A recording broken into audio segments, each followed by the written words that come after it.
মানুষের জন্যই একটি সিনেমা তৈরি হয়েছিল বাংলাদেশে, তার জন্য এই গানটিও তৈরি করেছিল।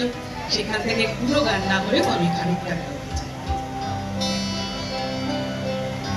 আমি তোমারি তোমারি তোমারি নাম গাই, আমার নাম গাই।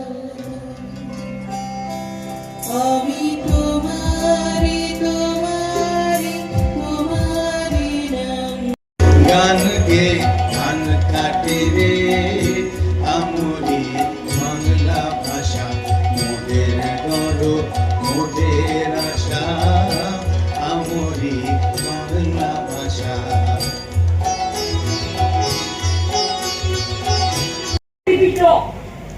গ্রন্থ সাহেব জেন্দা বিস্তার করে যাও যত সব। আমরা তো রাজবংশী ভাষা, নেপালি ভাষা, গুরমুখী ভাষা, কামতাপুরি ভাষা,